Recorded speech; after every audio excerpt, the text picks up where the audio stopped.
Welcome into the Melvin Vandermeer Gymnasium at Center Grove High School. I'm Jayden Collins, along my side, Lucas Corley, and we are privileged to bring you a night of basketball, the Johnson County Championship game between the Whiteland Warriors and the Center Grove Trojans. Luke.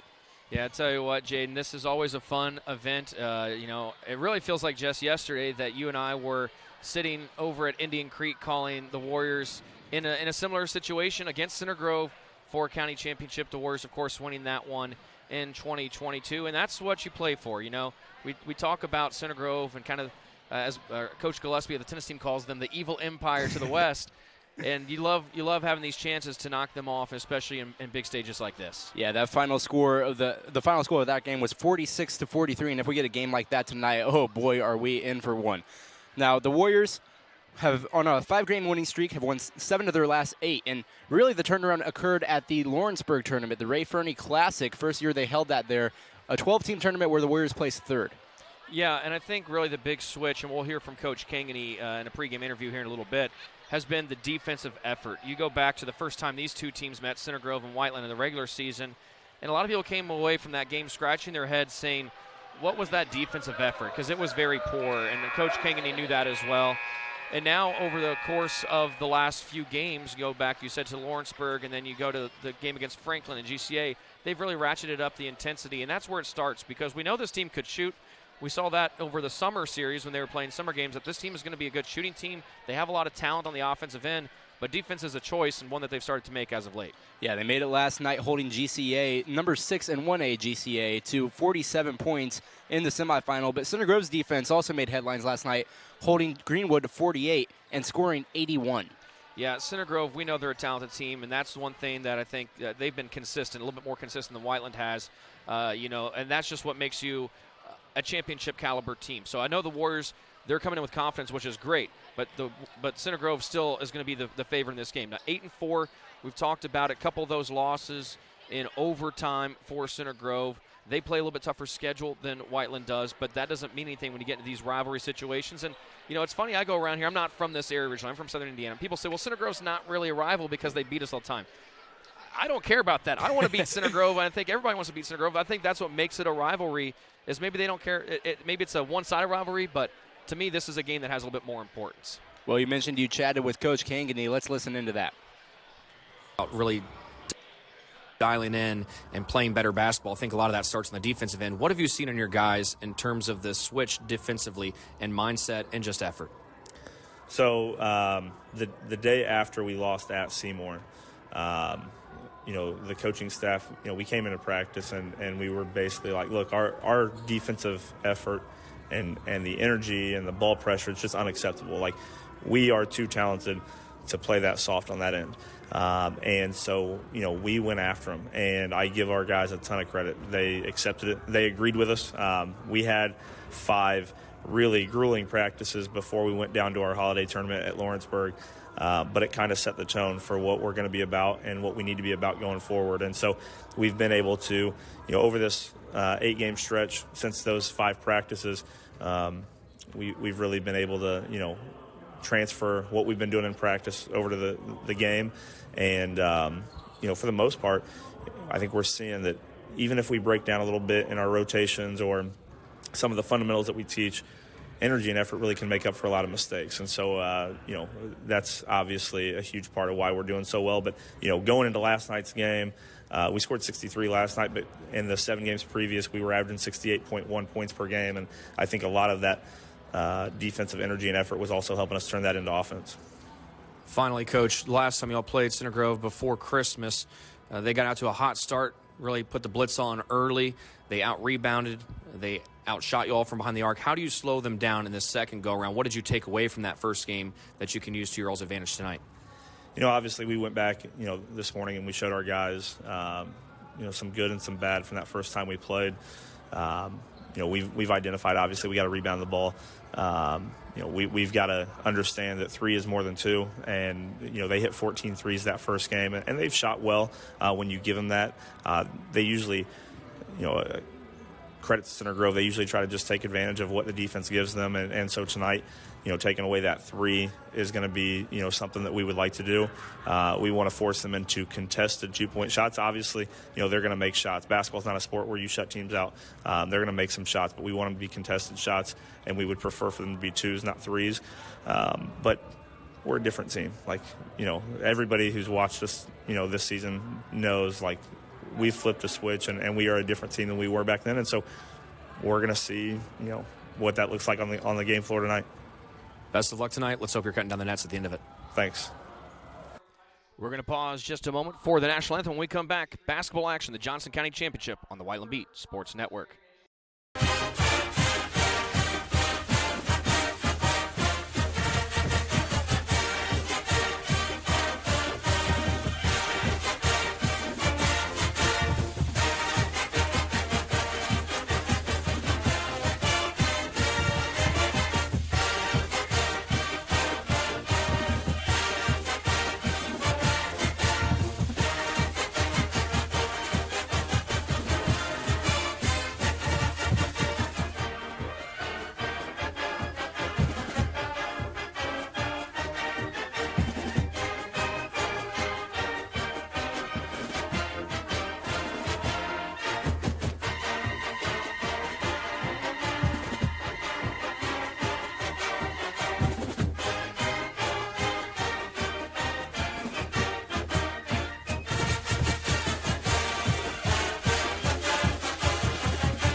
This broadcast of Whiteland basketball on WBSN is presented by Taylor's Farm Market.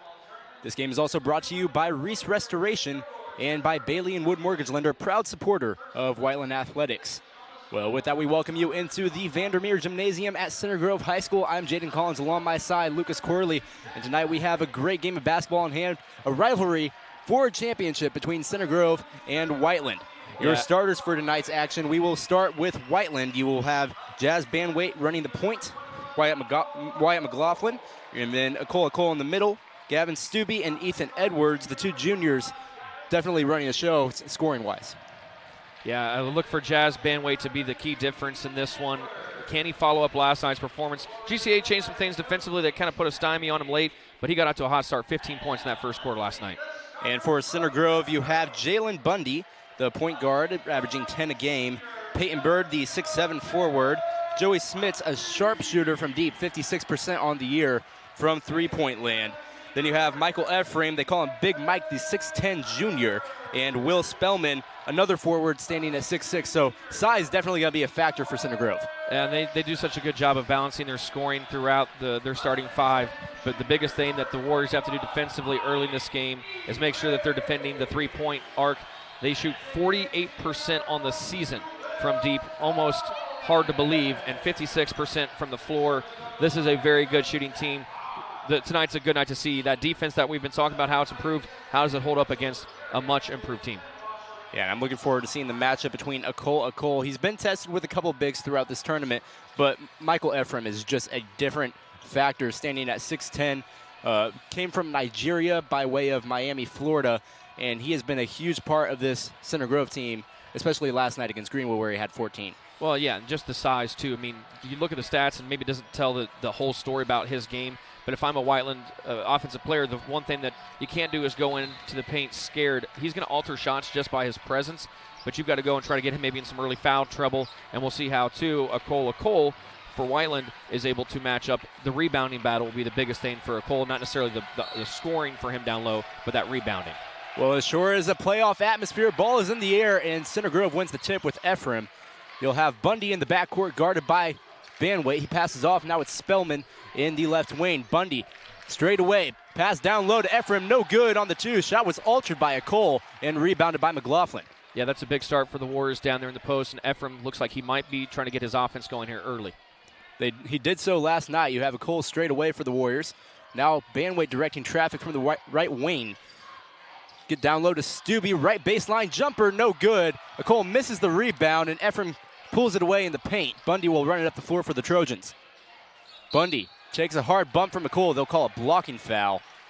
And Center Grove draws the first foul of the ball game. Goes to number 21, Akol. I'm going to say something here. We didn't really talk about it in the opening, but one thing that's also different about this second game from the first is Zach Hahn, the head coach of Center Grove, is back on the sideline. He was not here for the first game. He was out with illness.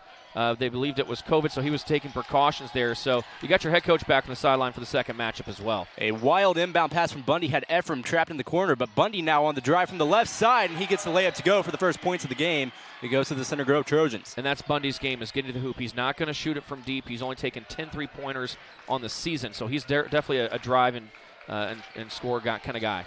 Stubbe in the right wing. Pass off to Banwaite between the circles. Now McLaughlin in the right wing. He's going to drive with the left from there. Pass off to Banwaite, sets up a baseline drive. And now a pass to Stubbe in the opposite wing. It's good for three, and the Warriors take the lead with 6:45 to go in the first quarter. That was a deep three from Stubbe, but no hesitation there. Just caught it in rhythm and fired away. Bundy passes off to Spellman in the right wing. Spellman back to Bundy, sets a screen for him. Bundy drives to the post, now steps out, passes off to Smits. First we've seen Smits touch the ball, and it's deflected away by Stubbe. Recovered by Bird. Now Bundy will direct traffic from the deep wing, and Bundy draws a foul, a reach in from Ethan Edwards. This is a much better start for the Warriors than the last time these two teams played. Center Grove got off to such a hot start. They were just trying to dig out of a hole from the very first quarter. You got to get through the early stretch of this game just to build your confidence, say, hey, we can hang with these guys. Inbound goes to Spellman in the deep right wing. Now Bundy there directing traffic. Bundy gets a pick from Ephraim. Now Bundy driving with the right, and a nice touch on the glass to get the two to go. And he's always been good, Bundy has it, playing through contact and playing aggressively. That little bit of contact does not faze him one bit. Nice score there, making a 4-3 game. Edwards left wing, pass off to Banwaite, drives, and it is blocked by Ephraim. Well, Ephraim had 4 blocks last night against Greenwood. His first here in the first quarter. Banwaite's the victim. Well, and he also looks like he's just playing with more confidence. He looked kind of out of sorts in that last game. Even though the Center Grove Trojans handled Whiteland pretty easily, he's playing with a lot more confidence here early. He's only played organized basketball for 3 years as Stubbe drives with the left, passes off to Akol. Opposite block. Akol hook shot from the right, no good. Rebound goes to Stubbe. Stubbe goes up with it, and another block by Ephraim. Now Bird running the floor for the Trojans. Bird gets all the way down. It's deflected by Banwaite. And he passes off to Smits, and the sharpshooter from deep strikes for 3. And not much you can do about that one. That was actually really good transition defense by Jazz Banwaite. Just able to knock down that deep 3. It's now a 7-3 lead for the Trojans with 5:25 left to go in the first. Stubbe pass off to Edwards. Edwards now straight away guarded by Bird. Edwards drives left side, and it's just pulled away by Spellman down low. Smits now in the left wing, fires from 25, and Center Grove has a 10-3 lead with 5:09 left to go. It forces Kangany to burn a timeout. Yeah, and I think he was not happy with the no call down there when Ethan Edwards went to the deck. But for Cole, who was out there guarding Joey Schmitz, he didn't really go out with a high-handed closeout, and Schmitz just drained it. I know it's a deep 3, but we know he can shoot the 3 from that distance. You got to do a better job of closing out there, and all of a sudden, what was a 3-2 game is now 10-3. Center Grove on a quick 7-0 run. Well, during this timeout, we would like to remind you that this broadcast of Whiteland basketball on WBSN is presented by Taylor's Farm Market. Located at 2434 East, 750 North in Whiteland, they offer a variety of fresh seasonal produce, everything from strawberries and blackberries to tomatoes and cabbage, and everything in between. For more information, call 317-881-0813 today. Start your next meal with produce from Taylor's Farm Market, proud sponsor of the Whiteland Beat Sports Network. Banwaite brings it up the floor for the Warriors out of the break. And to your correction, it was an 8-0 run that Center Grove is on. Akol now straight away. Akol passes off to Banwaite. Now Edwards at the top of the key. Edwards drives on Birds, kicks out. Back to Banwaite, dribbling around, trying to put Bundy in a blender. Passes down to Akol. Beautiful feed from Banwaite, and Akol capitalizes from the left block. And that was, like you said, a great find by Banwaite. Had Akol wide open under the basket. Spellman now top of the key. Passes off, hits Smits. Now Bird. Here to Bundy. Bundy down low. Ephraim guarded loosely by Akol. Now drives, backs into Akol, and his shot is blocked by Akol. McLaughlin up the floor now off the rebound. McLaughlin drives right side, Beautiful Euro step, but can't finish on Spellman. Oh, that's tough for Wyatt McLaughlin. Did everything right there except make the basket. Bundy now running the offense. Bundy gets off a screen, guarded by Banwait. Now Spellman. Now Smits, top of the key, directing traffic. He's guarded by Stubbe. His pass poked away by McLaughlin, but recovered by Bird. Now back to Smits in the corner. He feeds McLaughlin. Nope, not McLaughlin. Feeds Bird inside, and Bird has it stripped away by Edwards. Phenomenal defense out of the break for the Warriors. Yeah, that timeout. Since then, they've played much better defense the last couple possessions. They got to start getting some baskets on the offensive end. A Cole left wide open for three. No good. And I do not like that shot in this situation. Down 5, you have a chance to go in there and cut in the lead. I know Cole can make some, but they can get that shot anytime. They're going to give it to him all night. Bundy up the floor with pace, but it looks like there was a foul on the back end as a Cole took a spill, but this one's going to be on a Cole. I think that's going to bring in Spencer Gillespie for a Cole maybe. See who he's coming in for. Yeah, Cole, that's his second foul of the game with 3:29 left to go just in the first quarter. And that makes it tough, too, because Center Grove, one thing, they're obviously talented, but they're also tall. And now you've got a shorter lineup out there for the Warriors. Smits gets the feed from the inbound in the left corner. No good. Loose ball on the rebound, and it's going to go to Whiteland off a foul. That foul, I believe, was on Spellman. Yep, Spellman. That's his first of the game. And looks like Ephraim will take a breather with Joey Chestnut checking in. Need another shooter that the Warriors have to account for. Ben Chestnut. Ben Chestnut, yes. Joey Chestnut, of course, the hot dog eating champion. Oh, man. Got Schmitz and Chestnut mixed up there. Off-ball foul. This one on Center Grove. Although I do know that Joey Chestnut does live in Westfield, so not too far of a drive if you want to come down here and catch the Johnson County Championship. No, not at all. Gillespie will inbound from under the basket. Gillespie looking for an option. 5 count, getting close. And Banwait with the presence of mind to throw it off of Bundy, trapped in the corner after receiving the inbound. And the Warriors will retain possession. So Gillespie will take it out again. Warriors stacked up. Banwait first to motion. And he gets the inbound deep in the right wing. Banwait scanning the floor. Guarded loosely by Bundy.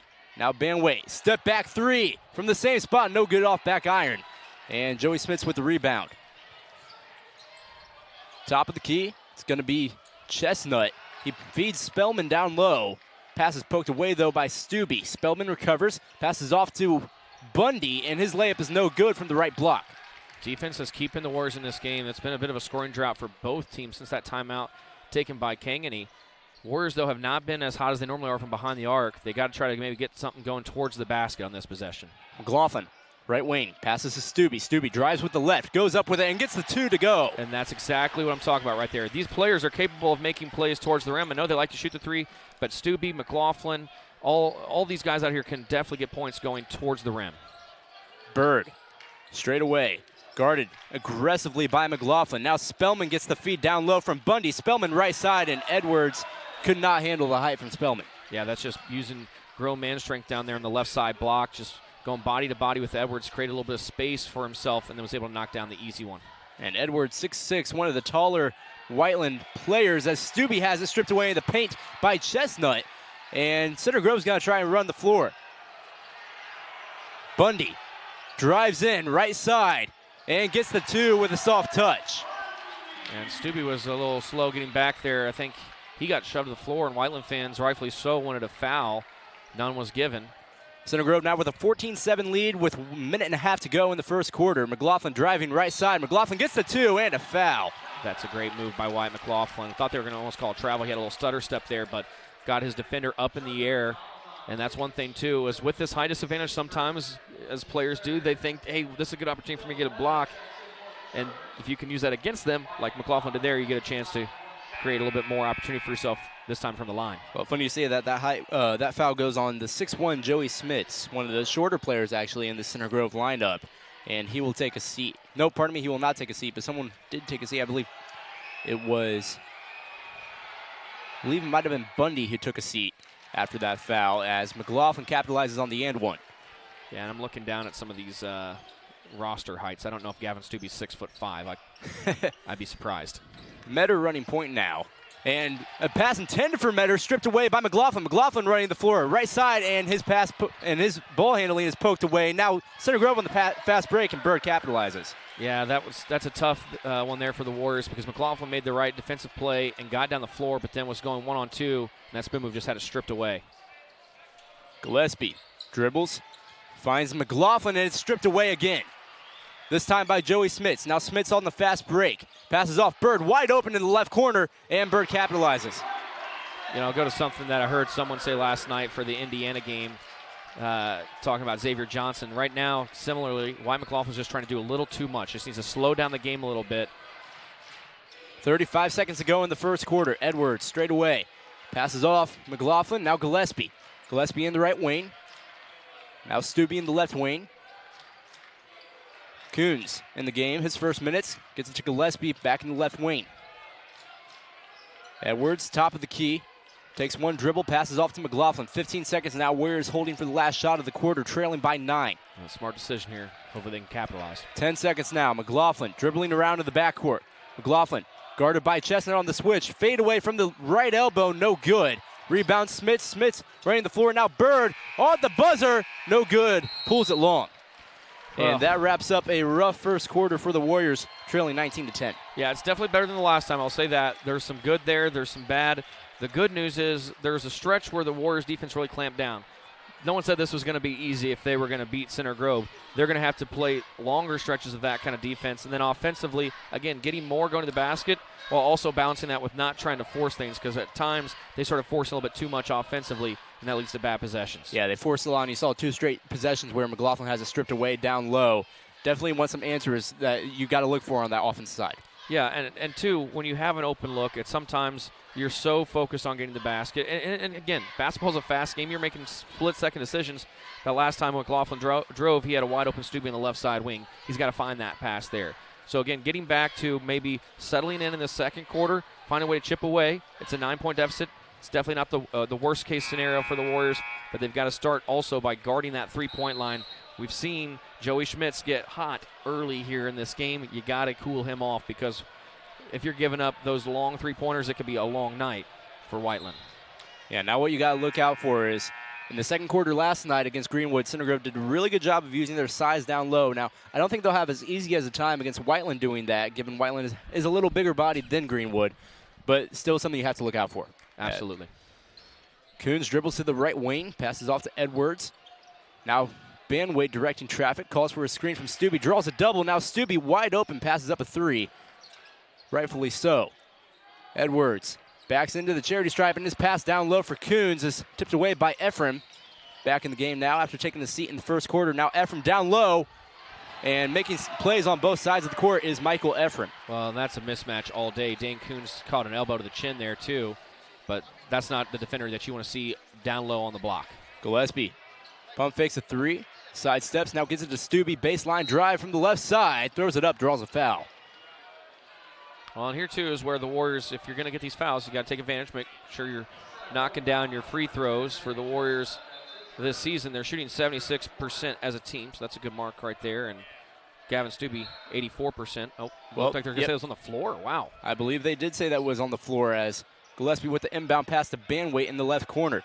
Now Banwait with a baseline drive, and they draw another on the floor foul. That's the second for Center Grove this quarter. I'm still surprised, though, that one was on the ground on Stubbe. I mean, he was in the act of doing a reverse layup there, and that seemed to be where the foul occurred. So not really sure I agree with that last call. Stubbe gets a long inbound from Gillespie. Now Coons in the left corner. Now Edwards straight away, pass off to Gillespie. He'll take a long 3, and it's blocked by Ephraim, his 3rd of the game. Gillespie recovers. Banwait now. Those are long arms of Ephraim. Banwait gets a screen from Gillespie. Now back to Gillespie. Pump fakes Ephraim this time. Has plenty of time on the 3 and gets the roll off the front of the rim. Fool me once, shame on you. Fool me twice, shame on me. That time utilizing the pump fake to get Ephraim off his feet and knock down the second 3. Bundy now met at the timeline by Banwait. Bundy gets a screen from Ephraim, passes off. This is Chestnut now. Chestnut going to work on Edwards. Pass deflected away by Gillespie, recovered by Metter. First time we've called Metter's name tonight. He passes off to Bundy. Bundy driving from the right wing. Bundy with an acrobatic layup and somehow gets it to fall. And Stubbe slow to get up after that one. Yeah, I remember Stubbe was out for a little bit with an undisclosed injury. He just made his return on Tuesday against Franklin. Gillespie pump fakes a three, now drives. And they'll say no basket. I believe might be a substitution here. There's a foul on the floor. That one goes against Ephraim, his first. And he's going to come off the floor here, get a little bit of a breather. And now, as I'm looking down here, this is probably one of the shorter lineups you'll see on the floor for Center Grove. Yeah, they just had, I believe, they have Metter, Bundy checked in, and now they have Smits out there. All of them around 6 foot. As Banway directs traffic from the top of the key, now dribbling around on Smits. It's poked out of bounds. It will stay with Whiteland. And Whiteland also has to resist the urge right now when you look at the scoreboard being down 10 to start to panic and just start chucking threes. And they've done a good job of managing and still trying to get to the basket, but it wouldn't hurt to see one go through from deep as well, other than just that last Gillespie Coons shot. drives to the elbow from the corner, no good. Rebound goes to Chestnut. Now Metter up the floor. Metter guarded by Gillespie. Metter gets it to Smits. He pops one from the left corner, and he's good again. Yeah, that's not what you want to see for the Warriors. Bad shot on the offensive end, off balance, and then Schmitz just in rhythm from deep. Center Grove has doubled the Warriors' points so far, leading 26-13 with 5:19 left to go in the second quarter. Stubbe from the top of the key now, no good off back iron. Gillespie's able to track it down around the elbow, and he dribbles out. Edwards now. Hanging around the Trojan head logo, passes off to Stubbe. Stubbe now to Coons, top of the key, and his pass telegraphed by Smith. Smith's on a fast break. He'll settle for a layup and forces Kangani to call timeout as they extend their lead to 15. 28-13 your score. We'll take a break on the Whiteland Beat Sports Network.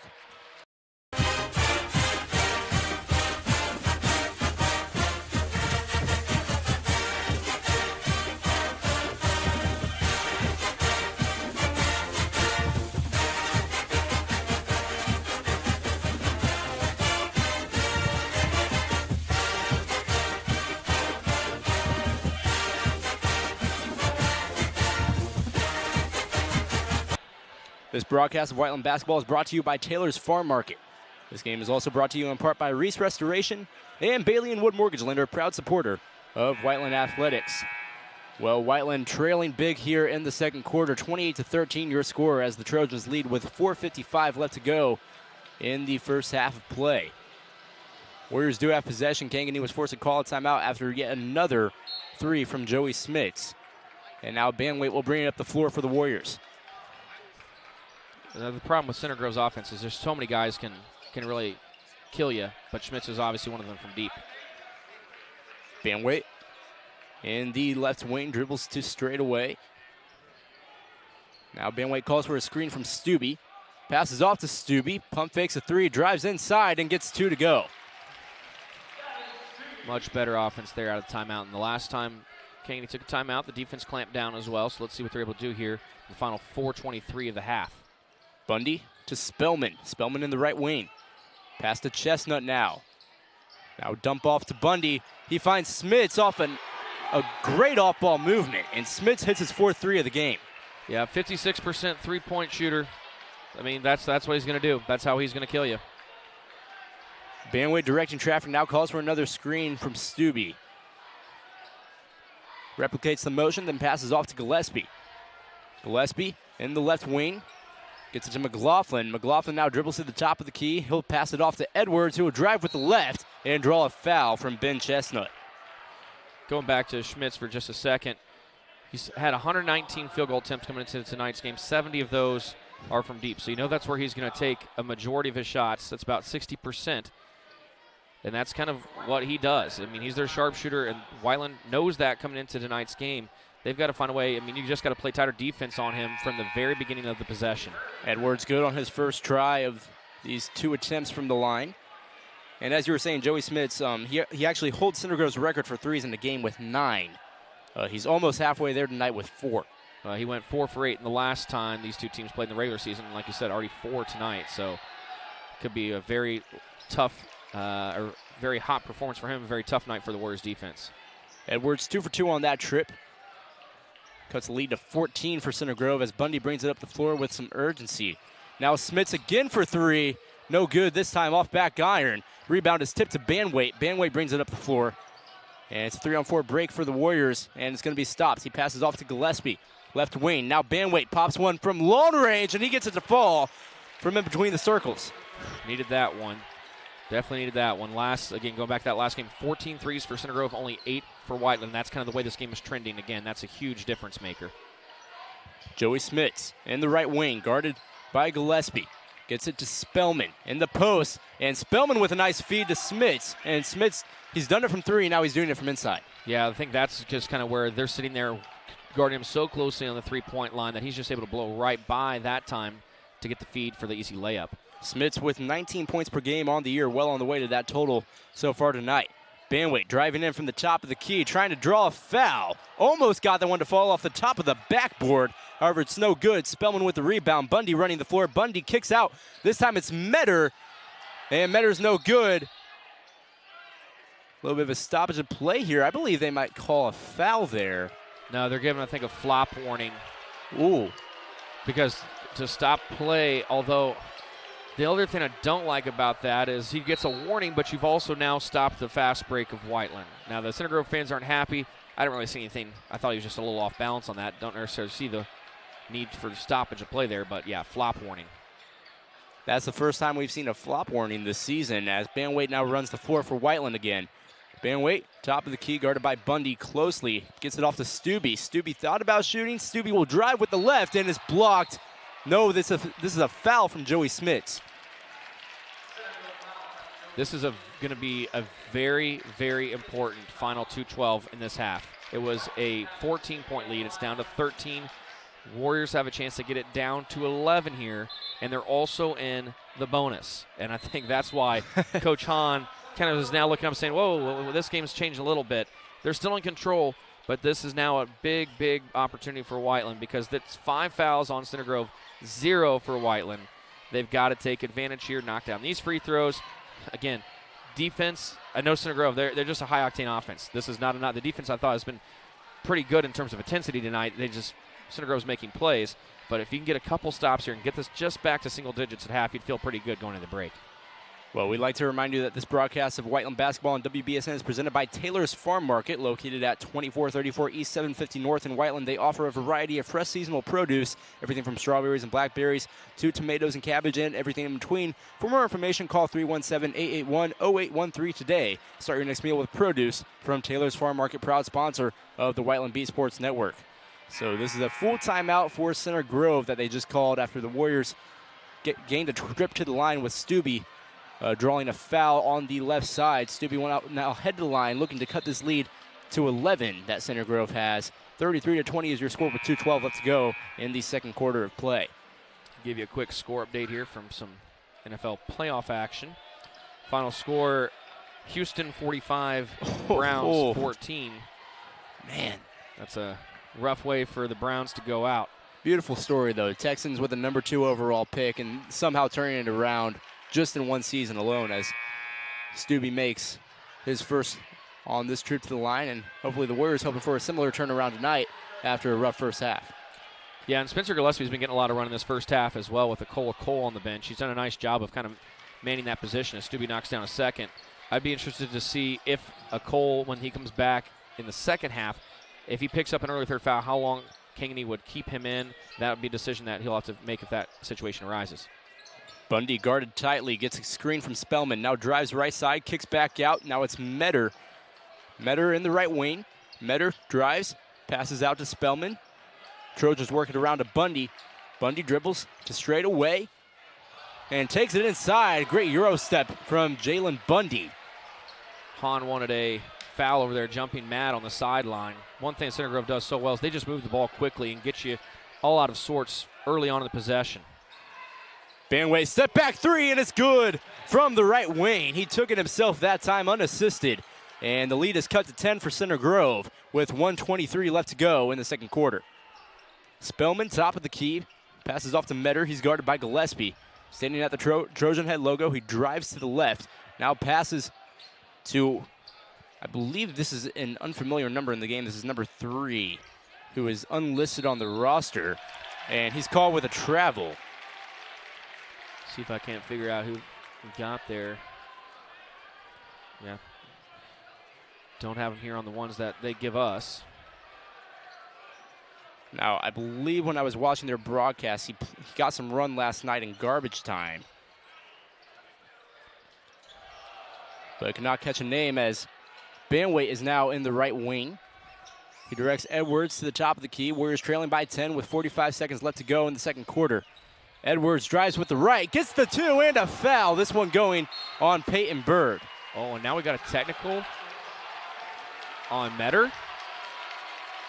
I believe it might be. So a huge turn of events here.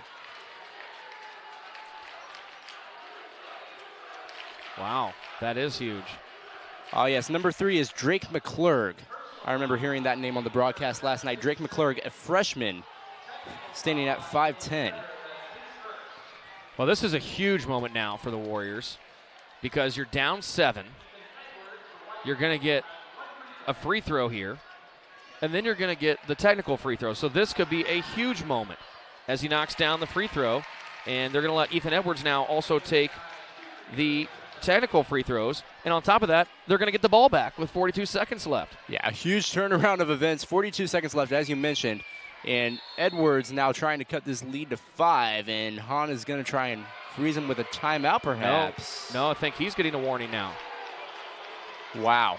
This is huge right here. What here. we're talking about here, Jayden, is Ethan Edwards makes the 2 and gets the free throw. He's going to knock down that free throw, so that's 4 points.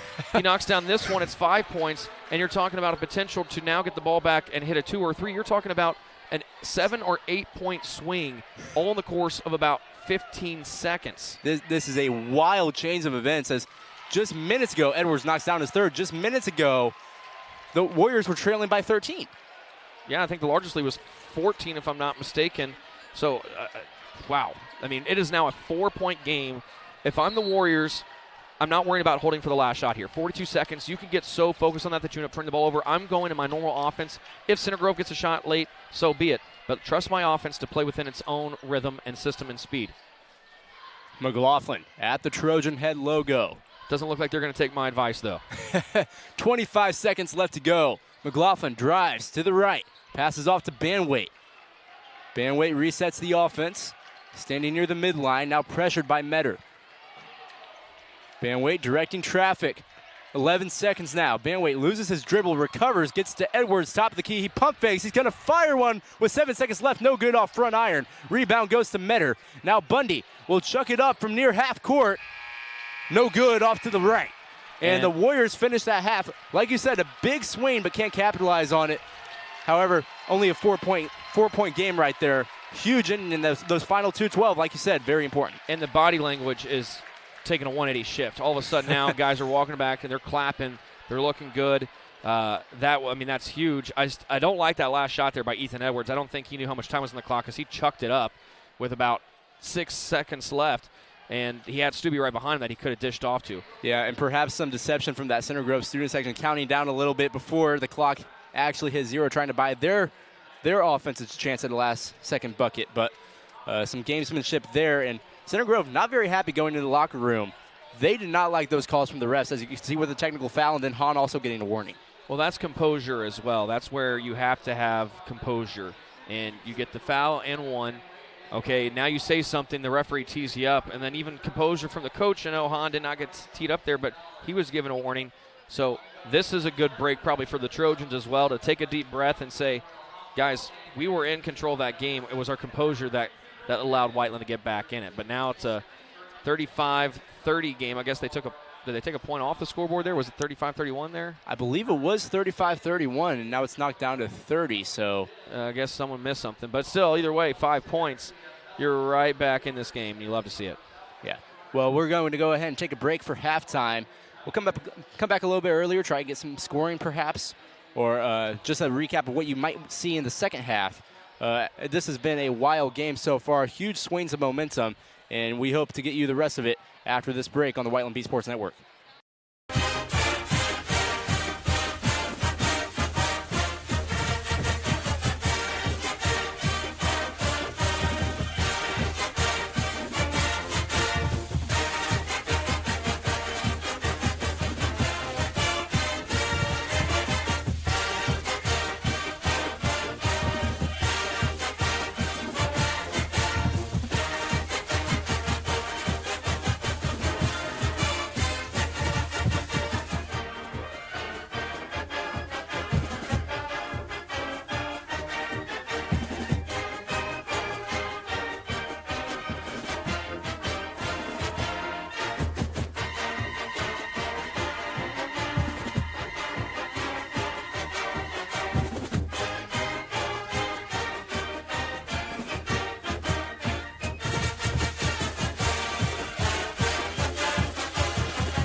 broadcast of Whiteland basketball on WBSN is presented by Taylor's Farm Market, located at 2434 East 750 North in Whiteland. They offer a variety of fresh seasonal produce, everything from strawberries and blackberries to tomatoes and cabbage, and everything in between. For more information, call 317-881-0813 today.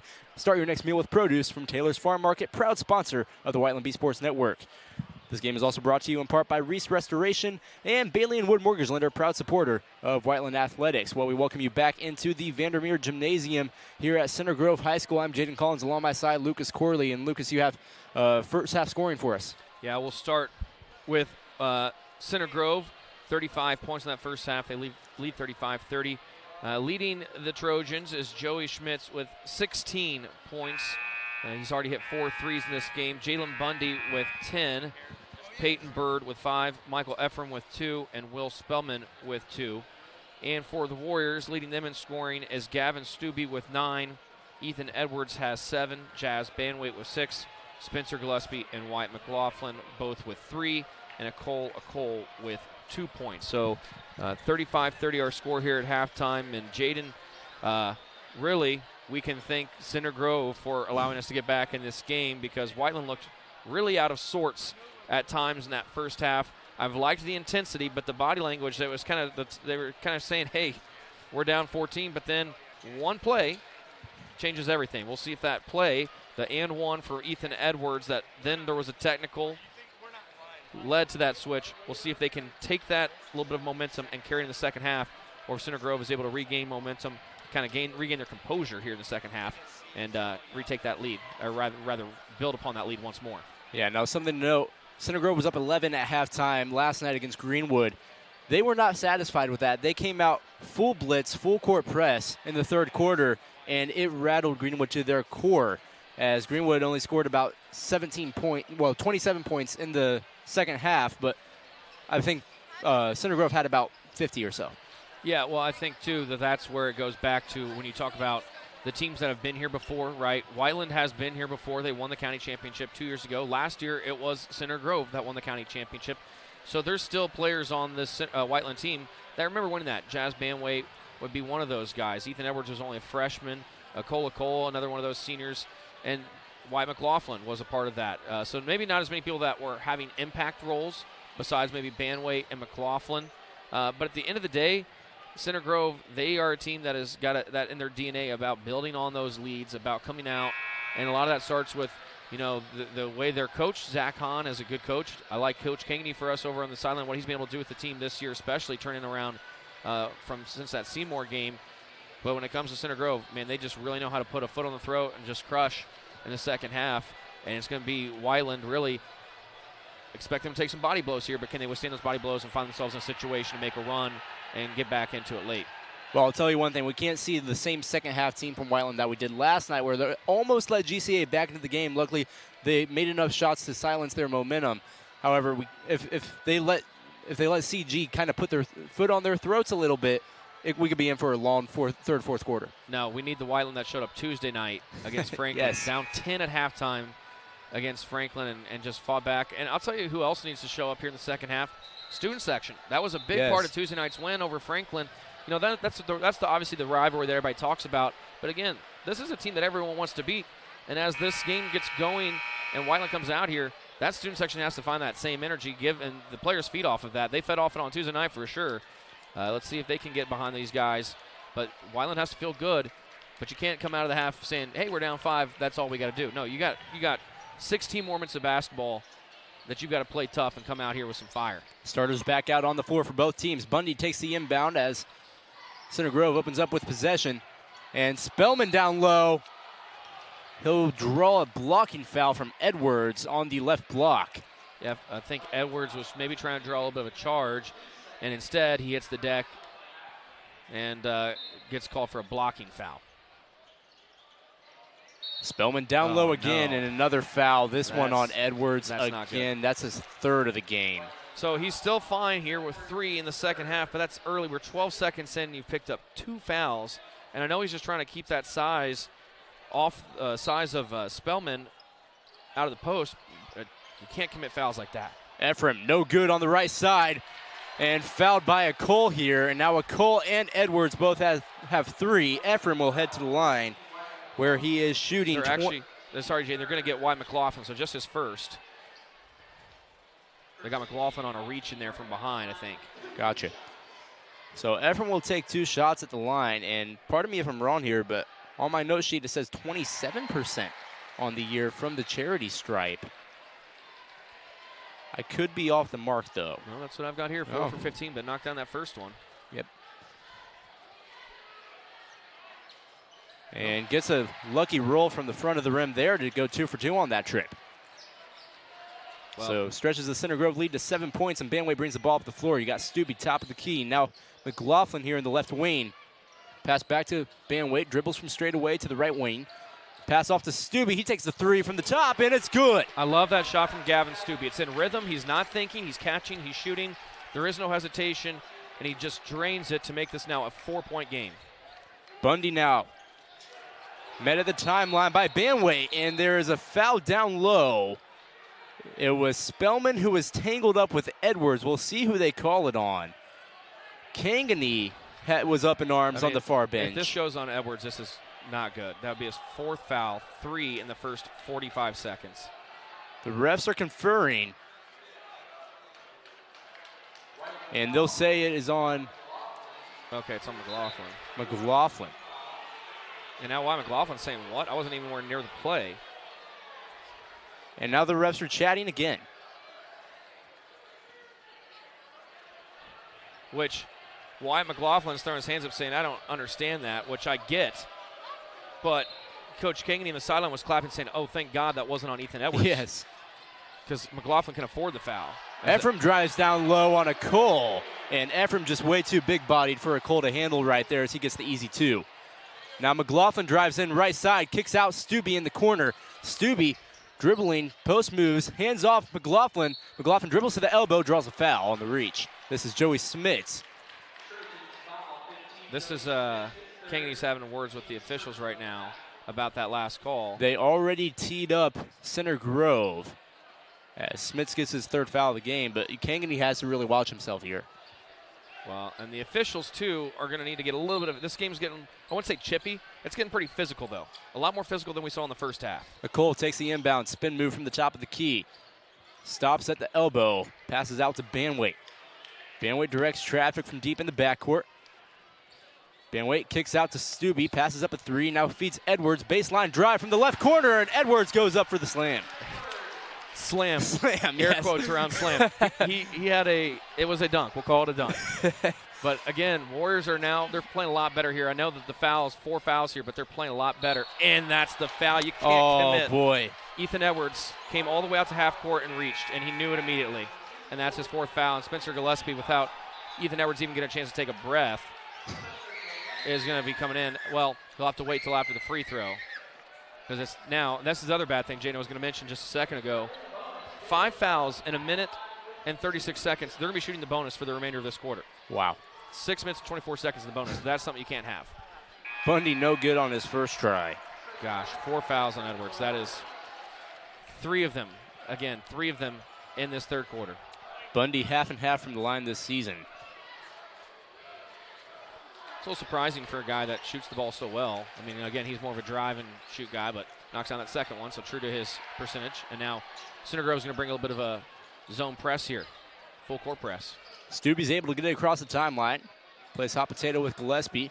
Now Banway in the right wing.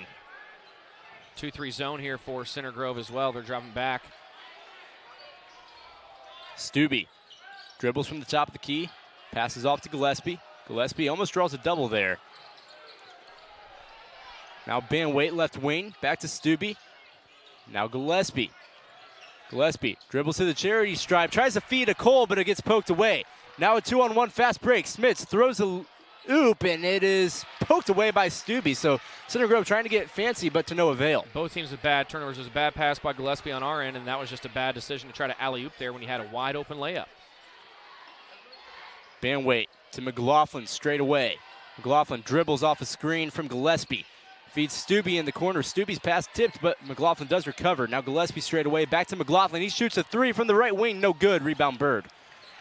That's a situation where you're forcing a little bit. McLaughlin not really a guy that takes a lot of threes. Felt the need to do so. Bundy, right wing. Drives, stutters, passes off to Smits. Spellman feeds Ephraim down low, who tried to slam it, but he's fouled by a Cole. Is that his third or his fourth there? Believe that is his That might be his fourth right there. Third, no, right, because it was marked with McLaughlin earlier in the corner. Correct. In the quarter, so that is a Cole's third. With 5:02 left to go in quarter number 3, Center Grove looking to extend their 5-point lead with Ephraim at the line. Ephraim no good off back iron. Now, one thing I'll say, too, on that, we're only down 5 points here. Whiteland in the past has had a real problem with being patient on offense. They do not like long possessions. As the second one is missed, and we got maybe a foul there on Center Grove, not sure. On Spellman. Yep. But what I'll just finish the point, it's okay to be patient on offense. We have shooters that can make shots. So you just got to give them an open look, and that comes from being patient, moving the ball around. That Spellman foul is Center Grove's first of the quarter to Whiteland's 5 here in the third with 4:50 to go. Gillespie trapped and bumped by Spellman again. Yeah, that's a good call there. Spellman's not happy with it, but he had that form in the back that caused Spencer Gillespie to get off balance. And that will now bring Ben Chestnut back into the game as Spellman has to go over to the bench with 3 fouls. And that's all because Zach Hahn has this Center Grove team playing with a lot of pressure right now. Really getting up in the grill of Whiteland defensively. Whiteland composed as of now on offense. McLaughlin dribbles to the top of the key, now passes off. You got Banwait, and he kicks to Stubbe all the way in the right wing. No good. Ephraim hauls in the rebound.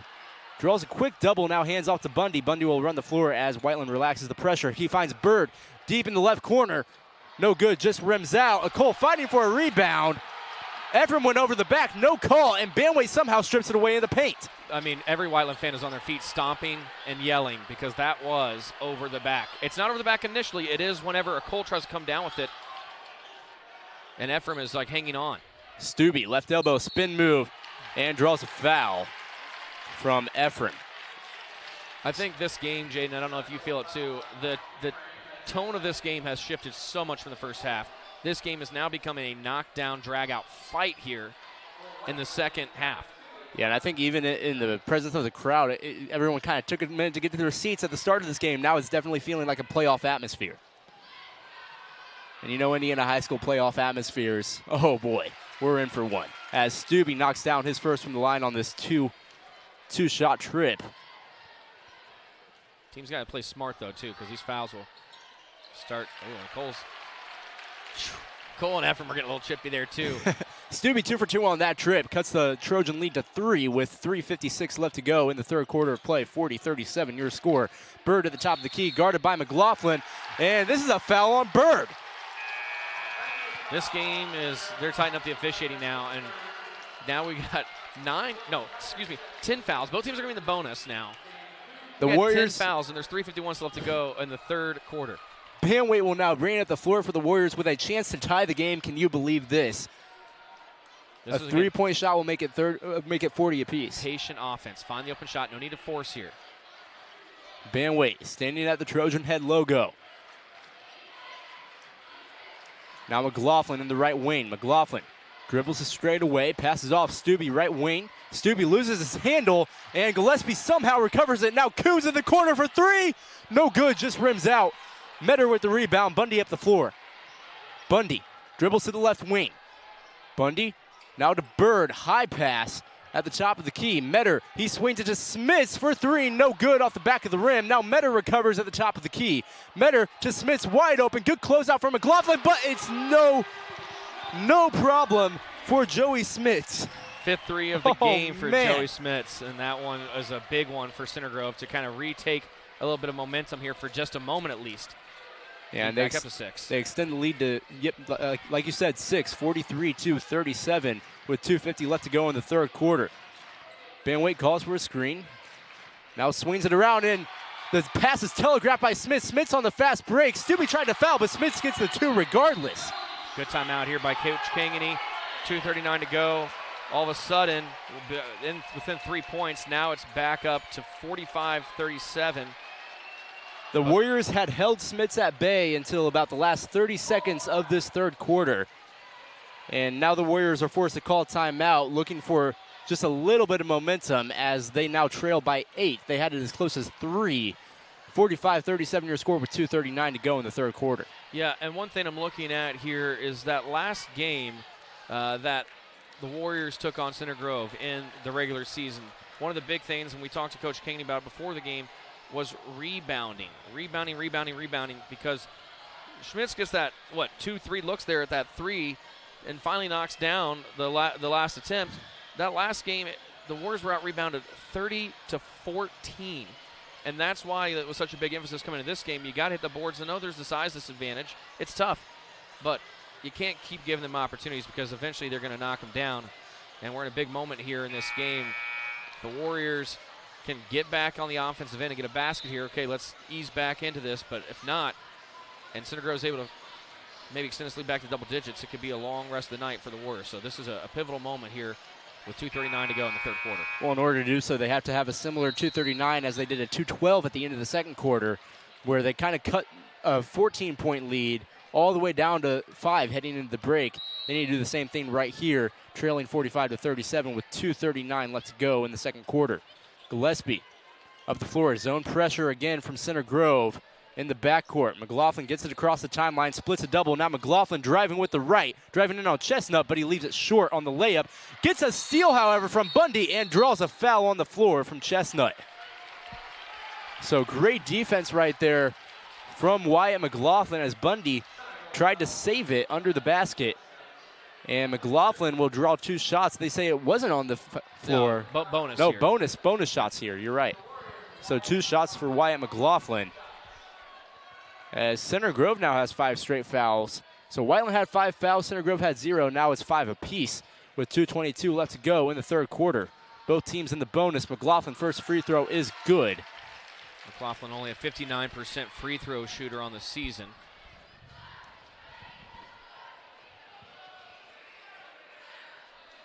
McLaughlin no good off back iron on his second try. His effort is good enough to cut the Trojan lead to 7, 45-38 with 2:15 left to go in the second quarter. Bird top of the key. Third quarter, pardon me. Bundy drives with the right. No good. Rebound Stubbe. Good effort Saved there. by Banwaite. Great effort by Stubbe to save that ball. Banwaite dribbles all the way into onto the Warriors side of the court. Now just straight away at the Trojan head logo. Banwaite off a screen from Gillespie, dribbles to the right wing. Now Stubbe in the opposite wing after a swing from Gillespie. Stubbe picks up his dribble, passes off to Coons. Coons pump face, gets it back to Banwaite. Warriors being patient here on this possession. 1:30 left to go in the third quarter. Banwaite splits a double. Tries to get it to Gillespie. It's taken away by Bundy. Bundy gets to Metter. Metter on the fast break, and the fast break is stopped by the Warriors defense. 1:20 left to go in the third quarter. Metter takes it at the left wing. Metter guarded by Stubbe. He'll hand off to Smits. Smits pumps brakes, and he travels at the top of the key. Smits is called with a traveling violation, and that will give the Warriors possession with 1:11 left to go in the third quarter. Oh, and now here comes a gamble. You got Ethan Edwards checking back into the game with 4 fouls. But I think at this point, Coach Kaney thinking we're down 7. We're going to be going to the late stage of this game. You can't leave him on the bench, right? You got that last foul. You got to trust that he's going to play smart. Because either you're playing without him because he gets his 5th foul, or you're playing without him because you're leaving him on the bench. Gillespie swings it to McLaughlin. Now Edwards in the right wing. It's poked away by Bundy once again. Bundy with quick hands. Now Smits takes it up the floor for Center Grove. Smits driving, using his speed, but it's blocked by McLaughlin. Center Grove wants a foul. McLaughlin brings it up the floor himself. McLaughlin gets the 2-and-1 from the left block. And this has been quite just wow. When they need him most, Wyatt Superman McLaughlin answers the call. And now you see they're checking Edwards out, and they're playing a little offense. You see this more at the end of games, a little offense, defense here. As Ephraim's going to check into the game, and he's going to come in for and the Warriors are going to match this substitution with a Cole coming in here. A Cole with, I believe, 3 fouls in this ball game. 37 seconds left in the third quarter. Warriors trailing by 5. McLaughlin at the line looking to capitalize on an and one. And he does so. 2 for 3 on the night from the line for Wyatt McLaughlin. Got to play a good last possession of defense here. Back to within 4. Got to stop him on this last possession. Bundy dribbling around in the backcourt, guarded closely by Banwait. Passes off to Metter. Metter, step back on Coons, but he'll pass out to Bundy. Bundy, hands off to Smits. Smits has been deadly for the Warriors so far. Bundy again. 10 seconds now to go in the quarter.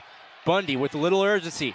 Gets a screen from Bird. Has it tipped away. Now Bundy drives. Floater, and it's good with 3 seconds left. And Banwait can't get a shot off after a very long inbound pass. Clock was still running. And it looks like Center Grove just stole some points there, leading 47-41 going into the fourth quarter of play. Yeah, I'm not disappointed, though. That was a really good defensive effort by Whiteland to end that third quarter. Almost got the steal off Bundy. He was just able to spin and make a good move towards the basket. And like I said, Bundy's one of the best finishers that there is, probably in the county, in the area for sure. And he knocks down a good shot there. Now the big thing for Whiteland is we talk about this more in football, who gets the ball to start the second half of play. Warriors are going to get the ball to start the fourth quarter here, so a good opportunity to come out. If you can get a basket to start the quarter off and ease back in and cut this lead from 6 down to maybe 4, or if you can get it down to 3. But the thing that you like is this team is playing with energy. They haven't hung their heads. They've taken some body blows in that third quarter and been able to hang in there. Biggest thing I'm worried about right now, though, is Edwards with 4 fouls. You got to make sure that you get him in the game at points where you can. Are they going to bring him out here in the fourth quarter? We'll see, but it would be nice to have his offense. Who else, if he's on the bench, is going to be able to step up? And Center Grove, through their 12 games, have not played close games very well. They are 0-2 in overtime games. They had their closest win being Franklin Central. That was 62-56. They had a close loss to Crispus Attucks, 53-46. I mean, this is a chance for them to really prove how they can be in close games. As Banwait will bring it up the floor for the Warriors. Center Grove again in a 2-3 zone. McLaughlin straight away. Now dribble drives to the elbow. His pass tipped by Bird. He recovers in the right wing. And Banwait will call out the play. Banwait gets it to McLaughlin. He spins away from Smits on a steal attempt. McLaughlin up and under. No good. Rebound to Spellman. And that's Ephraim. His size is where it's altering shots. He didn't block the shot, but Wyatt McLaughlin was very aware of who was under the basket. Bundy drives, hands off. Now Bird at the top of the key. Back to Bundy. And pass is tipped away by Stubbe down low. Bundy does somehow recover. Gets a screen from Ephraim. Drives now, kicks to Spellman in the left wing. Down low, Ephraim on to Cole. Ephraim can't finish. Gillespie fighting for the rebound. And Ephraim somehow pulls it away. Ephraim now backs into a Cole, passes off to Bundy. Bundy draws a foul on Gillespie. Bundy will head to the line. And Gillespie, one of the few Warriors not in foul trouble tonight. So Kangany with a sigh of relief there. Well, and I think, too, I don't mind that as well, because we've talked about Bundy's not the best free throw shooter for the Trojans, so you're fine giving up that first foul for Gillespie to see if Bundy can knock him down here. Bundy true to his average tonight, 1 for 2 from the line. And he makes one right there. One more shot attempt for Bundy as it stretches the Trojan lead to 7, 48-41 with 7:06 left to go in the fourth quarter. Bundy no good on that trip. 2 for 4 on the night. Long rebound goes to McLaughlin, and Banwait will bring it up the floor. Trojans once again dropping back in their 2-3 zone. Banwait met by Smits. Now to McLaughlin, left wing. Stubbe at the elbow. Drives, tries to go up and under, draws a foul from Ephraim. Ephraim not happy. He's got his arms straight up saying he did not foul. One thing, too, though, is the Warriors, we still have plenty of time in this fourth quarter, 6:48, but that time will start to dwindle. Can't just exchange baskets with Center Grove. You got to start making a little run of your own. Stubbe good on that try. And Ephraim does have 4 fouls. He's going to come out of the game, so you take a little bit of that size out. They're going to bring in Metter, excuse me. But he's another player you got to watch out for, too, because he hit quite a few threes in the first match between these two teams. He's a guy that can get hot as well. Stubbe 2 for 2 on that trip once again. And now Edwards back in the game on the defensive side as Gillespie will check out. He is playing with 4 fouls with 6:45 left to go in this fourth quarter of play. So Bundy will bring it up the floor. Gets it to Smits. Now Bird top of the key. He'll pass back off to Bundy. Bundy finds Bird down low, wide open. Guarded by Edwards. Edwards had to be cautious there, and Bird takes advantage of it for 2. Well, Edwards is back in this game, too, because Kankakee feels they're within a striking distance here. With time dwindling, they're going to need his offense. Brought him back in. They were only down by 5. That lead is back up to 7. Banwait at the Trojan head. Passes off. Stubbe now back to Banwait in the left wing. Now Stubbe in the backcourt. Stubbe looking for an option. Gets it to McLaughlin deep in the right wing. Now Banwait calls for a screen from McCole. Banwait gets it to McLaughlin. McLaughlin right wing. Dribbles to the left elbow. Somehow throws it up. Puts Spellman on skates but couldn't capitalize. And McLaughlin slow to get up. Jogging gingerly down the court. I think he slipped as well. Bundy in the backcourt for Center Grove. Guarded by Banwait. Now Bird guarded by Cole. Finds Spellman down low. Gets McLaughlin to jump and capitalizes for 2 on the opposite side. Center Grove fans feeling it a little bit here as their lead back up to 9 now. 5:30 to go. McLaughlin, Stubbe, now Edwards. Edwards playing with 4 fouls as we've mentioned. Edwards will pass it to Banwait. Banwait in the right wing. Directing a little bit of traffic here. Warriors trying to be patient, looking for a look. Edwards pump fakes, passes off. Cole can't finish at the rim, and it's rebounded by Spellman. Trojans going the other way. Cole was held scoreless last night against GCA as Bird now has it in the right corner. Now it's Bundy, passes off to Smits, and there's a foul down low. It's on Bird with a push off. He pushed off on Ethan Edwards, so Edwards can't get tangled up like that again, or it might go the opposite way. That's the 4th foul on Bird. And Center Grove's going to take a timeout now with 4:51. But the lead is 9 for Center Grove. Whiteland's got to get something going offensively here. And you hate to say desperation time, but this is where you really got to start. We've seen the Warriors take longer threes in earlier parts of games. This might be the time to start putting some up there. That's what they did late against Center Grove the last time these two teams played. At that point, though, the game was much more out of hand.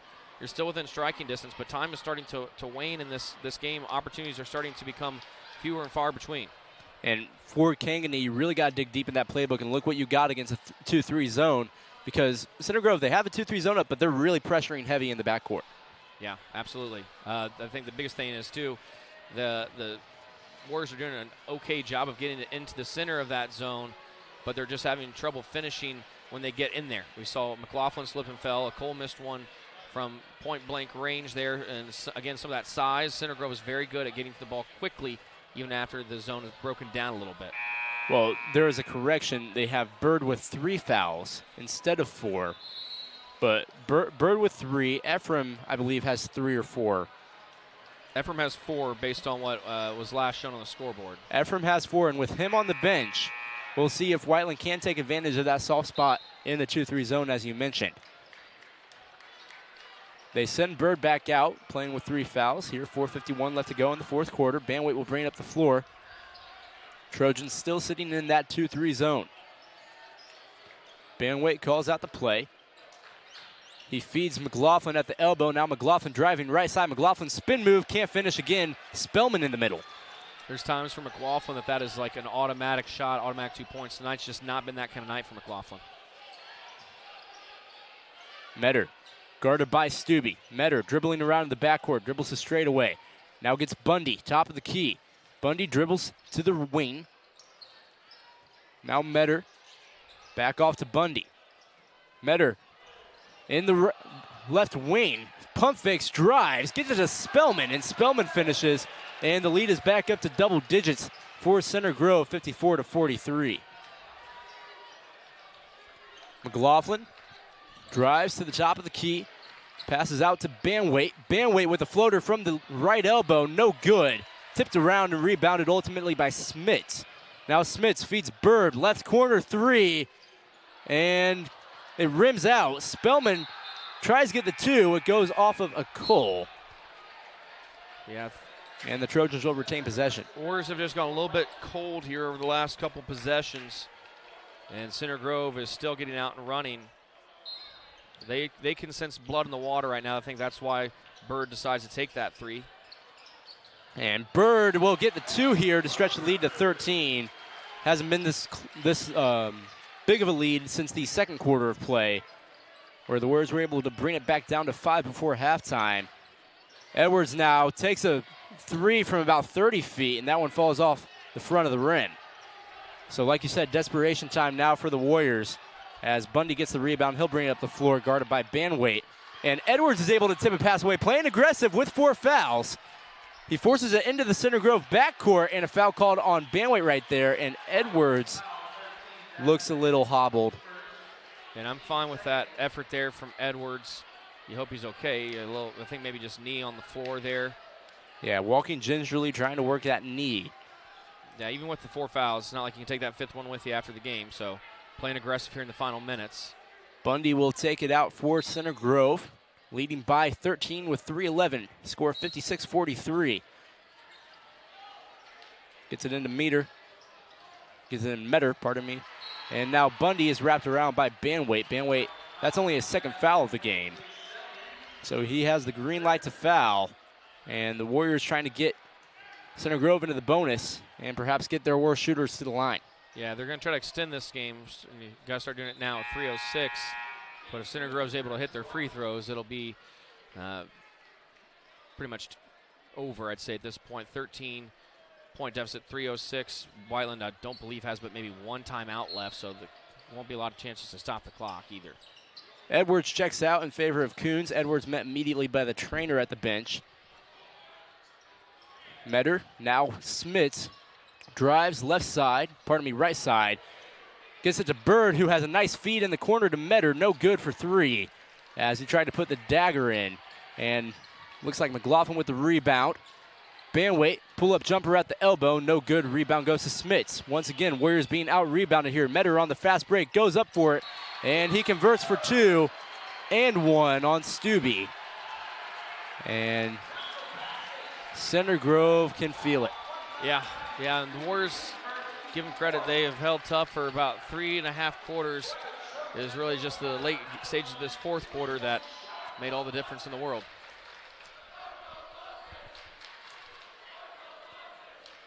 They're already saying start the buses, so won't be a long bus ride. Metter converts the and 1, stretches the Center Grove lead to 16. Warriors roll the ball up the floor with 2:34 left to go. Banwaite hands off to Gillespie. Center Grove back in man-to-man, and Gillespie throws it out of bounds. Bundy was in the way, and now Bundy will take it out for Center Grove with 2:28 left to go.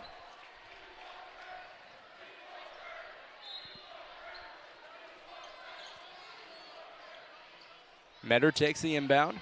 Warriors applying full court pressure with Coons. Now Metter beats the press. Metter passes off to Smits, and Smits poked Gillespie in the eye. Gillespie got hit in the eye, and there will be a timeout on the floor as, no, I believe it's his nose. Gillespie's nose is bloody now. Yeah. Center Grove fans aren't happy with it. I mean, it's a 16-point game. I would probably say I'd be a little bit more relaxed at this point if I was Center Grove. And Gillespie somehow stays in the game.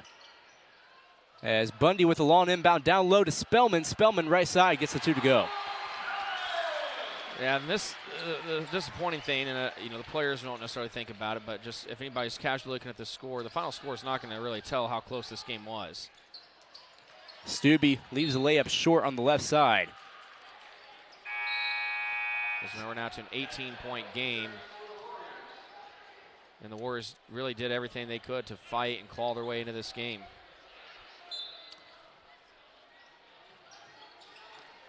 Gillespie inbound to Stubbe, deep in the backcourt. Now McLaughlin with a 3 rolls off the front of the rim. No good from the left side. Bundy evading a foul from Banwaite. Now Banwaite able to foul him. And Bundy will head to the line. That'll be the 5th foul.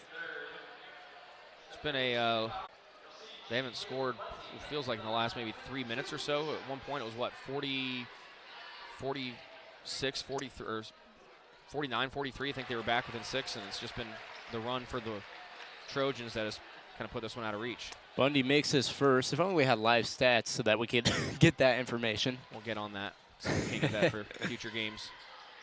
And Bundy 2 for 2 on that trip. 20-point lead now for Center Grove, 63-43, 135 left to go in the final quarter of play. Van Waite left elbow, drives left side, and another layup cannot go for the Warriors. And Smits will walk it up the floor this time. Now Bundy, right wing, still with his foot on the gas, and leaves the layup short from the right side. Loose ball down low. Metter's able to hold on to it as Banway tried to strip it away, and now Banway with his 4th foul of the game. Pardon me, they'll call that one on Dane Coons. No, Gavin Stubbe. Gavin Stubbe, they'll hold up 25, not 23, so it's Gavin Stubbe with his 2nd of the game. And Metter goes to the line. Metter at the line this season, 82%. And good that time. 21-point lead for the Trojans now, with 1:14 left to go. Dare I say in regulation? I would say yes, regulation will be all we will need tonight. 2 for 2 on that trip from Metter, stretches the lead to 22, 65-43. Banwait up the floor. Banwait chucks up a shot from the right side, no good. Spellman with a huge presence tonight, and he's really been the unsung hero for Center Grove. As Bundy now passes up a floater, feeds Bird down low, who really just puts the dagger in with the slam from the left side. McLaughlin with 50 seconds now, and another miss from McLaughlin from down low. And Center Grove's going to call a timeout to substitute. And the celebration is on for the Center Grove Trojans. 45 seconds left to go. Mass substitution for the Trojans.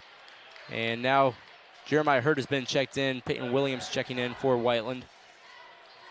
Yeah, they're just going to make this, it looked like they were originally going to make it just a timeout for subs, and now they're going to just go ahead and let this be a full substitution, and both teams are going to empty their benches. And one thing I'm looking at right now is Ethan Edwards over on the sideline looks like some kind of wrap around his left knee.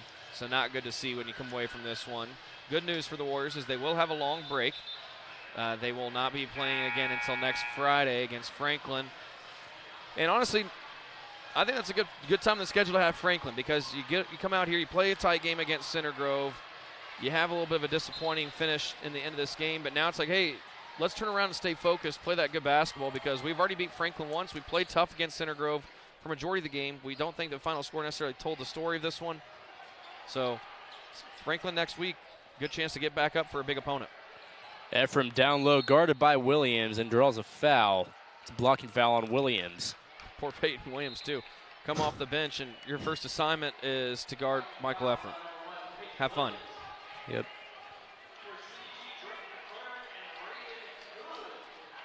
So on the floor right now, it's Jeremiah Hurt, Amos Hubler, Dane Coons, Spencer Gillespie, and Peyton Williams. Yeah, and aside from Ephraim, it's almost all subs for Center Grove. You have the likes of Kellen Thompson, and then you also have Gabe Baxter, and you have Drake McClurg, and I believe that is Goodpaster, who is ready to check in at the scorer's table. And he will check in for Ephraim. Grant Long, senior guard, also on the floor. 30 seconds to go here in the fourth quarter. Gillespie step back three from the left corner, no good. Rebound goes to Long. And now Baxter up the floor for Center Grove. Baxter content to just dribble this one out. He passes off to McClurg. And now back to Baxter, top of the key, dribbling around. And 5 seconds left. 4, 3, 2. And here comes the buzzer as Center Grove wins their second straight county championship, pardon me, as they defeat Whiteland by 25, 68-43, your final score from the Vandermeer Gymnasium. Yeah, that's a disappointing finish to a good county run. It's always better to be playing in the championship game than sitting at home watching it for sure. And Whiteland definitely a team I think can make it back to this stage for sure. But you look on to the next one, like I said, against Franklin, you get ready for that, and that's all you can do. Well, I believe that will conclude this broadcast of Whiteland basketball on WBSN. I would like to remind you one more time, this broadcast was brought to you by Taylor's Farm Market, located at 2434 East 750 North in Whiteland. They offer a variety of fresh seasonal produce, everything from strawberries and blackberries to tomatoes and cabbage and everything in between. For more information, call 317-881-0813 today. Start your next meal with produce from Taylor's Farm Market, proud sponsor of the Whiteland Beat Sports Network. This game was also brought to you in part by Reese Restoration and by Bailey & Wood Mortgage Lender, proud supporter of Whiteland Athletics. So Whiteland walks away from this one with a loss. However, a little bit of a bright side. They played them close for about 3 quarters or so, just got into foul trouble at the wrong time. Yeah, and they showed some good fight there, especially at the end of the second quarter and coming out in the third quarter. Unfortunately, the offense just fell silent for the long stretch of the last part of that game. Probably for the last 4 or 5 minutes, they did not score a basket, so that's just frustrating. But you go back to the drawing board, you go back to practice, and plenty of weather next week that would suggest, hey, let's stay inside and shoot some more hoops. Yes. And you take that opportunity to get better and move on to the next one, because this team has definitely improved since the turn of the semester break, and I look forward to seeing what they can do as the season goes on. Well, as always, we thank Center Grove for the hospitality here tonight. I believe we just got delivered free hot dogs from the concession stand right behind us, so we will get to those as soon as we end here. We thank you guys for tuning in. For Lucas Corley along my side, I'm Jayden Collins. Good night.